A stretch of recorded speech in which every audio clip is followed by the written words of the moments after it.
Loh, Alkitab sendiri loh yang berkata kecantikan itu bohong. Bohong itu. Kalau cuma lihat cantiknya jangan, karena kecantikan itu bohong.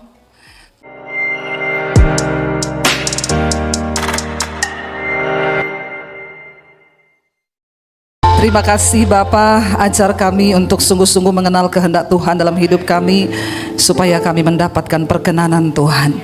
Urapi setiap kami, urapi hamba-Mu yang tidak ada apa-apanya Tuhan. Sampaikan isi hati-Mu, Roh Kudus berbicara bagi kami. Kami siap mendengarkan firman-Mu di dalam nama Yesus. Sama-sama katakan amin, amin, amin. Tepuk tangan buat Tuhan, silakan duduk. Bapak Ibu yang terkasih, Shalom. Apa kabarnya hari ini? Luar biasa, walaupun ada masalah tetap luar biasa. Iya, hari ini tema firman Tuhan adalah ya mengenal kehendak Allah. Ya Bapak Ibu, ya puji Tuhan. Ya banyak yang tidak dapat kursi, tapi ya kita berdoa ya supaya ke depan nanti semakin luar biasa tempat ini terjadi penuaian jiwa-jiwa. Amin. Karena semua saudara menjadi penjala manusia. Iya, firman Tuhan hari ini temanya adalah mengenal kehendak Allah. Bapak Ibu, Tuhan tuh memanggil kita untuk satu tujuan, supaya kita ini mengerti kehendak Tuhan. Iya, apa kehendak Tuhan bagi kita? Ada yang tahu? Bisa angkat tangan, kehendak Tuhan bagi kita apa? Nanti yang bisa jawab dapat sepeda di bawah. Ya, nggak tahu sepedanya siapa, ambil aja ya. Kehendak Tuhan bagi kita ini yang pertama tentunya diselamatkan. Setelah kita diselamatkan, maka kita juga harus membawa orang-orang untuk diselamatkan. Itu aja. Tuhan memanggil kita bukan untuk menjadi kaya, supaya yang tadi rumahnya 1 jadi 3, yang tadinya mobilnya 1 jadi 5. Enggak. Kekristenan itu simple. Kita dipanggil, kita diselamatkan untuk menyelamatkan. Kita dipulihkan untuk memulihkan. Mari kita lihat bersama, buka firman Tuhan Injil Markus pasal yang pertama. Markus pasal yang pertama ayat yang ke-16 ya, judul perikopnya di sana, Yesus memanggil murid-murid yang pertama ya. Ayat yang ke-16 kita baca bersama, kalau sudah dapat ya, kita baca secara bersama-sama sampai ayat yang ke-20. Markus pasal yang pertama ayat yang ke-16. Sudah dapat? Katakan amin. 1, 2, 3. Ketika Yesus sedang berjalan menyusur danau Galilea, ia melihat Simon dan Andreas saudara Simon. Mereka sedang menebarkan jala di danau, sebab mereka penjala ikan. Ayat 17.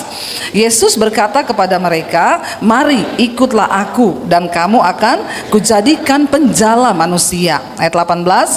Lalu mereka pun segera meninggalkan jalannya dan mengikuti dia. Ayat 19. Dan setelah Yesus meneruskan perjalanannya sedikit lagi, dilihatnya Yakobus anak Zebedeus dan Yohanes saudaranya sedang membereskan jala di dalam perahu. Yesus segera memanggil mereka, dan mereka meninggalkan ayahnya Zebedeus di dalam perahu bersama orang-orang upahannya, lalu mengikut dia. Bapak Ibu, kalau kita melihat di sini Yesus ya memanggil, di sana dikatakan memanggil murid-murid yang pertama. Kehendak Tuhan dalam hidup kita yang pertama adalah kita ini menjadi murid ya, kita menjadi murid. Apa itu namanya menjadi murid? Bukan hanya orang percaya, tapi kita menjadi murid. Murid itu selalu pengennya belajar ya. Tentunya kita di sini belajar firman Tuhan. Bagaimana kita bisa mengetahui firman Tuhan, kehendak Tuhan dalam hidup kita? Ya cuma satu, waktu kita bergaul dengan firman Tuhan. Karena firman Tuhan adalah isi hati Tuhan, Allah sendiri. Kita bisa mengetahui kehendak Tuhan yang pertama tentunya lewat firman. Makanya orang Kristen kita semua terpanggil untuk menjadi murid dulu. Amin. Siapa yang di sini yang sudah jadi murid? Yang tiap hari baca Alkitab? Ada yang tiap hari baca Alkitab? Puji Tuhan. 1. Yang lain tiap hari nonton drama Korea. Ya, masa cuma ada satu ibu loh yang tiap hari baca Alkitab, yang tiap hari dengar firman deh, entah itu lewat YouTube, lewat Mesbah Doa di Debbie Basir TV, lewat Mesbah Syukur. Siapa yang tiap hari dengar? Angkat tangan. Semua ya saudara, puji Tuhan ya, jemaat Mesbah Doa semua ini, haleluya ya.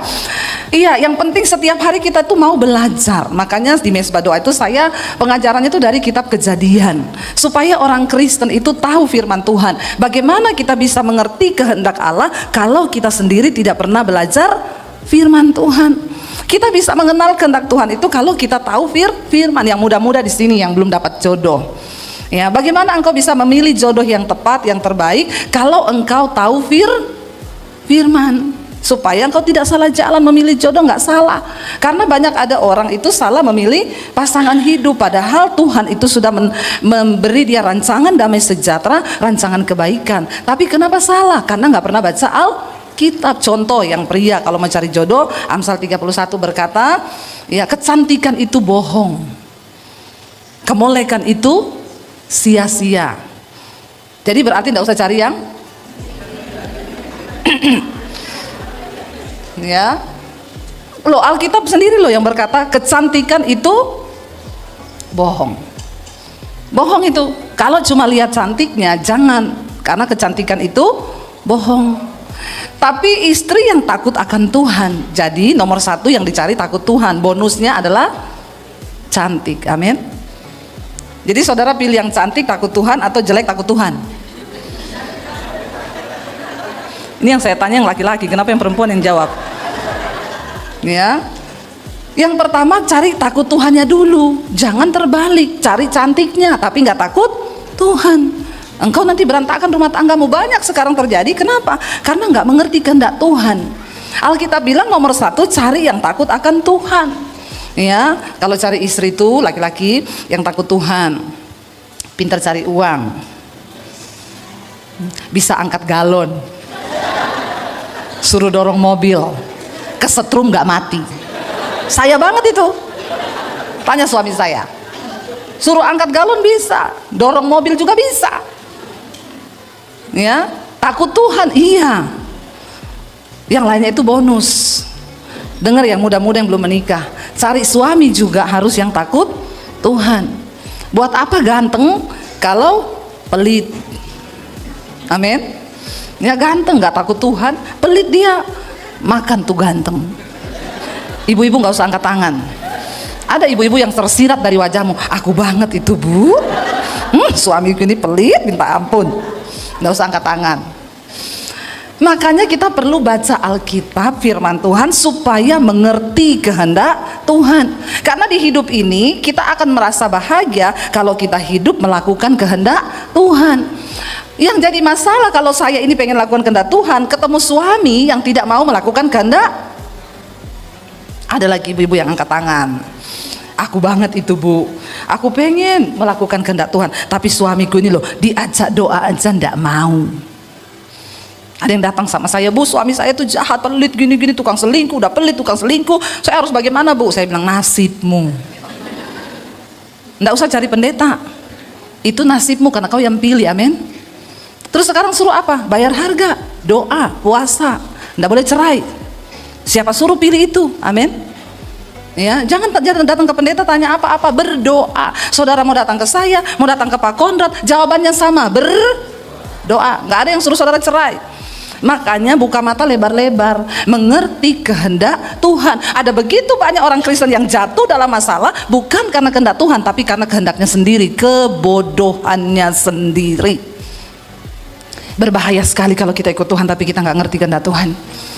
Ketika saya pertama kali bertobat dulu, saya bilang, Tuhan, saya mau menikah. Bagi saya pernikahan adalah untuk menggenapi rencana Tuhan di hidup saya. Jadi kalau saya ketemu suami yang hanya menggagalkan rencana Tuhan, lebih baik saya tidak menikah. Ya, karena saya ingin menggenapi rencana dan kehendak Tuhan dalam hidup saya. Makanya bagi saya pernikahan adalah menggenapi rencana Tuhan. Saya harus ketemu pasangan yang akan mendukung saya untuk menggenapi kehendak Tuhan di dalam hidup saya. Buat apa saya menikah kalau ketemu suami yang saya sudah banyak ketemu, saudara, dulu teman-teman pelayanan itu ya cari jodoh. Saya udah bilang jangan lihat tampannya, jangan lihat hanya gantengnya, tapi cari yang takut Tuhan. Ya ini panas banget loh saudara, karena lampu sorot dari situ, lampu sorot dari sini. Ya untuk kebutuhan kamera memang seperti ini ya. Makanya ya puji Tuhan, haleluya ya. Kalau kita pelayanan di media itu ya begini, tiap hari ketemu lighting ya, makanya muka tuh banyak flek-flek juga ya. Tapi nggak apa-apa lah, yang penting takut Tuhan. Langsung amin, amin ya. Saudara, saya banyak melihat teman saya satu pelayanan, dulu pelayanan, rajin, nikah sama suami yang merokok, pemabok. Ketika dia salah menikah, bukan kehendak Tuhan, apa yang terjadi? Dia nggak boleh pelayanan sekarang. Kalau dia pelayanan, suaminya bilang, kau tidur di gereja, bawa sana kasur. Jadi kau mau dengar saya atau kau mau pelayanan? Sekarang curhat, gimana ya Deb, saya tuh loh suami saya tidak mendukung saya pelayanan. Makanya kamu tuh kan dulu udah tahu firman, kenapa kamu pacaran dengan orang yang gak ngerti firman? Ya, akhirnya sekarang menderita hidupnya. Mau dia apa? Ya sudah, itu nasib, bayar harga, elus dada, dan semoga kamu kuat untuk menjalani nasib itu. Jangan bikin nasibmu sendiri Bapak Ibu. Tuhan sudah punya rencana atas hidup kita. Amin. Sebelum saya masuk untuk lebih dalam lagi kehendak Tuhan adalah kita menjadi penjala manusia, saya masuk di sini dulu. Karena kita nggak mungkin bisa masuk kepada kehendak Tuhan yang lebih lagi kita menjadi penjala manusia kalau diri kita sendiri saja belum dijala. Iya enggak? Kita dulu harus bertobat, kita dulu harus diselamatkan. Tapi banyak orang Kristen gagal melakukan kehendak Tuhan. Kenapa? Ya karena dia sudah salah memilih jalannya, sudah salah melihat bagaimana rencana Tuhan, dia nggak bisa lihat. Jadi sembarangan. Makanya yang muda-muda di sini saya bilang, ya jangan pacaran dengan yang tidak seiman. Putus dalam nama Yesus. Ada yang bisik-bisik. Konseling sama saya, ya. Habis ini saya kasih nomor telepon. Kalau yang begini nih memang harus dilayani. Jangan engkau cari-cari yang seiman saja, belum tentu seimbang. Ya, apalagi yang tidak seiman. Tapi kan saya mau menangkan dia, Bu Pret.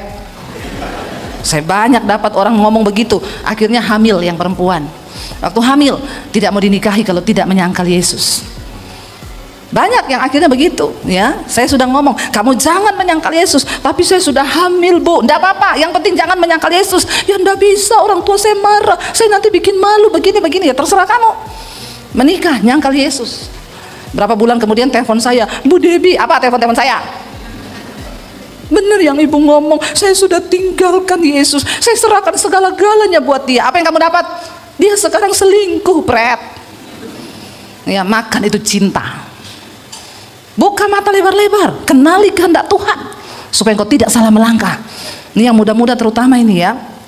Jangan engkau jual kehendak Tuhan, rencana Tuhan yang besar atas hidupmu cuma karena demi hawa nafsu kedaginganmu. Engkau sendiri akan membayar harga begitu mahal. Saya akan berbicara bagaimana kita menjadi penjala manusia. Ini baru yang di sini saja dulu. Ayo kita belajar. Bapak Ibu tangkap kehendak Tuhan, mengerti kehendak Tuhan lewat apa? Firman. Baca Alkitab. Ya, Alkitab itu ada di tanganmu. Alkitab ini penuntun kehidupan. Bagaimana kita bisa menjalani hidup ini, semuanya ada di Alkitab. Yang muda-muda, dengar baik-baik, itu orang-orang yang memiliki IQ tertinggi di dunia. Sebut siapa? Thomas Alva Edison, siapa lagi? Para penemu-penemu itu. Waktu ditanyai, kamu itu kok bisa pinter-pinter, sumber hikmatnya dari mana? Mereka bilang, kami tidak pernah melewati satu hari tanpa membaca Alkitab. Itu yang IQ-nya tinggi, tiap hari baca Alkitab. Apalagi kita ini yang sudah IQ-nya jongkok, kita lebih lagi perlu firman Tuhan. Sedangkan yang IQ-nya tinggi itu mengakui bahwa mereka menemukan hikmat itu dari Alkitab. Nah apalagi kita, bagaimana kita bisa memulai hidup melakukan kehendak Bapa dalam hidup kita. Sebab Bapak Ibu dengar baik, waktu kita mati satu saat kita akan berhadapan dengan pengadilan tahta Kristus. Yesus nggak tanya kekayaanmu berapa, Yesus nggak tanya pelayananmu hebat atau tidak. Yesus tanya, apakah engkau sudah melakukan kehendakku? Makanya Yesus berkata, bukan setiap orang yang berseru padaku Tuhan, Tuhan yang akan masuk dalam kerajaan sorga. Sebab pada akhir zaman nanti Tuhan bilang, aku akan menolak banyak orang. Mereka berkata, Tuhan kami melakukan mujizat demi namamu, kami bernubuat demi namamu, kami usir setan demi namamu. Tapi Yesus bilang, aku tidak mengenal engkau, sebab engkau pembuat kejahatan. Dan marilah kepadaku hai kamu yang melakukan kehendak Bapa. Pada akhirnya yang akan menghadap Tuhan siapa? Orang yang melakukan kehendak Bapa. Nggak peduli mau engkau melakukan, engkau punya titel pendeta, gembala, nggak peduli siapapun engkau hari ini, engkau orang pintar, engkau orang bodoh, siapapun, cuma satu yang Tuhan cari, apakah engkau melakukan kehendakku? Dan puji Tuhan, kehendak Tuhan bukan hanya diketahui untuk orang yang pintar. Untuk mengikuti olimpiade matematika saya tidak berani. Kenapa? Saya tahu kapasitas saya nggak pintar berhitung matematika. Kalau saya ikut olimpiade baru di seleksi awal saya sudah gugur. Tapi untuk mengerti kehendak Tuhan, puji Tuhan, Dia bukakan bukan bagi orang pintar. Kehendak Tuhan diberikan buat orang yang rindu dan mau membuka hati bagi Tuhan. Itu kabar baiknya. Bukan karena kita pintar, bukan karena kita sekolah tinggi. Banyak orang sekolah tinggi tapi bodoh karena nggak ngerti kehendak Tuhan. Banyak orang kelihatannya sukses tapi mereka bodoh di hadapan Tuhan karena mereka tidak mengerti kehendak Tuhan. Bapak Ibu, mari kita bergaul dengan firman Tuhan. Ketika Yesus sedang berjalan menyusuri danau Galilea, ia melihat Simon, Andreas, saudara Simon. Mereka sedang menebarkan jala di danau. Yesus pertama kali memanggil murid, bukan pengusaha. Kenapa? Dia cari pertama kali penjala ikan. Lalu dia berkata kepada mereka, ikutlah aku dan kamu akan kujadikan penjala manusia. Kita harus masuk dalam kehendak Tuhan yang berikutnya. Setelah kita diselamatkan, kita mengerti kehendak Allah, baru kita bisa masuk kepada kehendak Tuhan yang lebih lagi, yaitu menjadi penjala manusia. Menyelamatkan orang-orang yang tersesat, membawa mereka kepada Kristus supaya jiwanya boleh diselamatkan. Ini pun bukan orang pinter. Tuhan gak pernah cari orang yang harus sarjana S1, S2, S3, S21 kayak Samsung. Ya, kejauhan kita kalau mengandalkan SS, kalah kita sama Samsung. Ya, Tuhan gak cari orang pinter.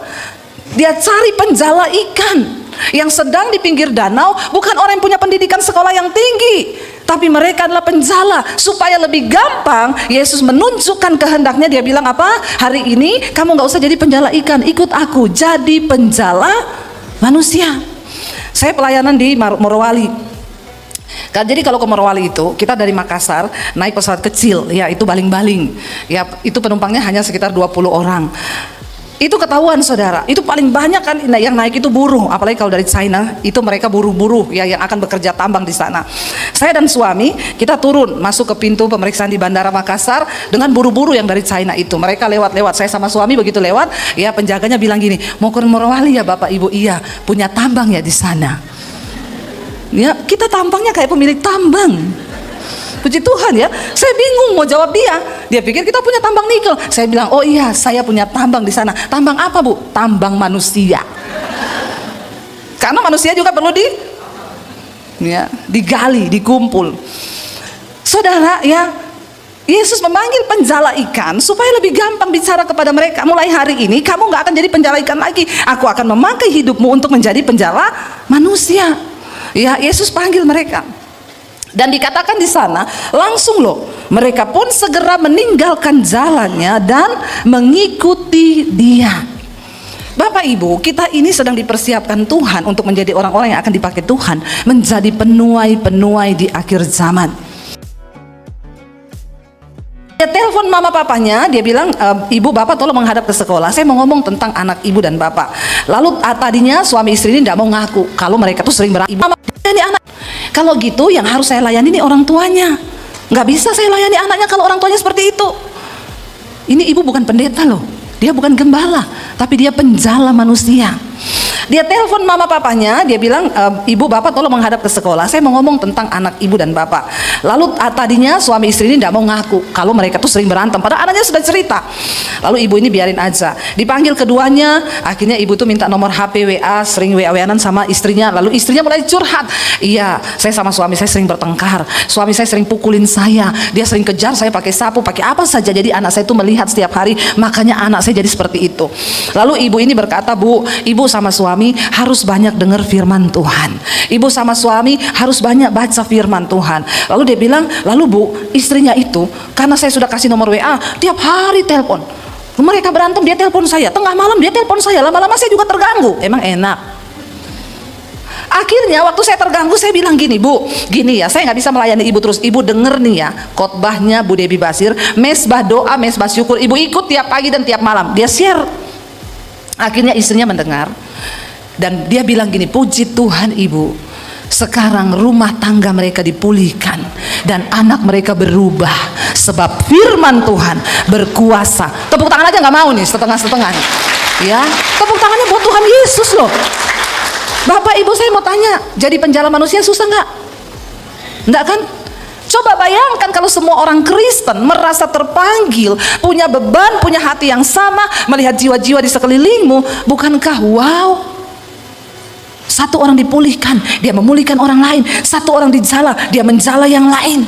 Wow loh Bapak Ibu, saya begitu terharu. Dia bilang, Bu, puji Tuhan, sekarang dia berkata kepada saya, Bu, terima kasih ya, untung Ibu kirimin saya tuh khotbah. Makanya saya selalu bilang, Bapak Ibu jadi penjala manusia sekarang gak sulit.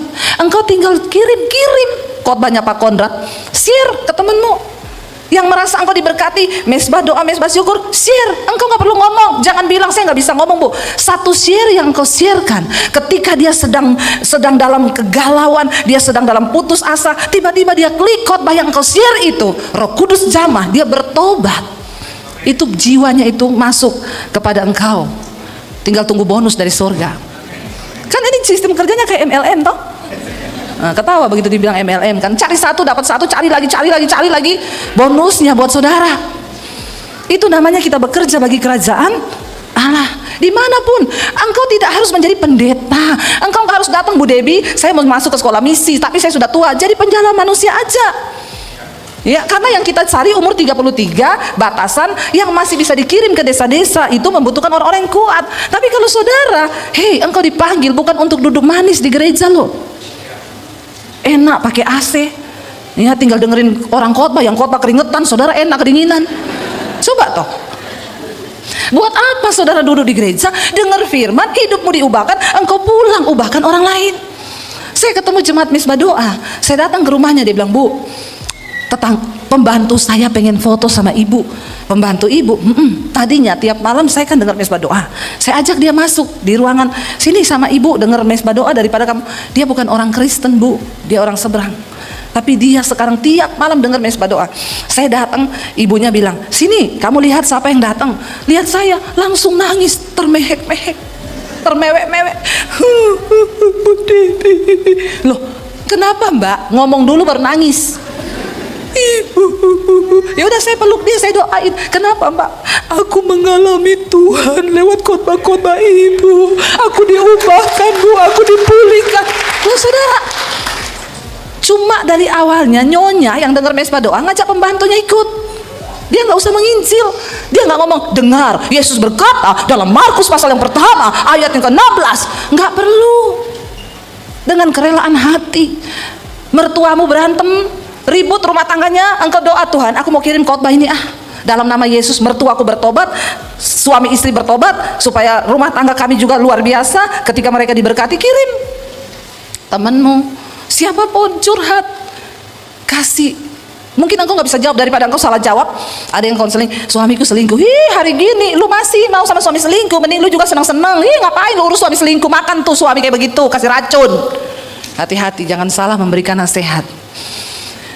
Bilang aja, aku nggak bisa nasihatin banyak, saya doain, tapi kamu dengerin khotbah ini ya. Khotbah ini kemarin memberkati aku loh. Tuhan bekerja dalam nama Yesus, kirim. Sekarang terlalu mudah. Saya banyak dengar kesaksian orang-orang yang mengalami pertobatan hanya dari share link. Dia bilang, Bu, saya bersyukur mama saya pertama kali dengar Misbah Doa. Tadinya Bu, saya ini nggak tahu, tapi dia share terus. Dia di luar negeri, mama saya tiap hari saya nggak pernah menonton. Tapi satu saat Bu, ketika saya dalam keadaan yang pelik dalam rumah tangga, saya buka-buka WA, saya lihat mama saya share, saya klik, saya dijamah Tuhan sewaktu mendengar khotbah Ibu. Saya bersujud di kaki Tuhan, saya nangis. Sekarang Bu, rumah tangga kami dipulihkan. Tuhan ubahkan hidup saya. Amin Bapak Ibu. Ingat, saya cuma mau ngomong, saya undang imam musik maju ke depan. Bapak Ibu, satu saat kita semua akan mati. Saya kemarin barusan ngobrol sama anak saya di mobil sama suami saya. Saya bilang sama anak-anak saya, Dek, hidup ini untuk apa? Satu saat Tuhan akan panggil kita, Mami akan mati. Anak saya bilang, Mami jangan ngomong gitu dong. Loh, bukan jangan ngomong gitu, semua orang akan mati. Persoalannya bukan kapan kita mati, tapi ketika kita mati. Nggak usah lihat yang lewat, lihat saya aja, kepo. Orang lewat dilihatin, akhirnya gagal fokus, nggak ngerti firman, cuma lihat orang lewat. Nggak apa-apa, sini aja daripada kamu nanti dilihatin terus. Maju sini ya. Bapak Ibu, dengar baik, waktu kita mati, kita nggak tahu kapan kita mati. Tapi apa persembahan terbaik yang akan kita bawa kepada Tuhan? Satu, ketika engkau membawa jiwa. Bawa jiwa kepada Tuhan.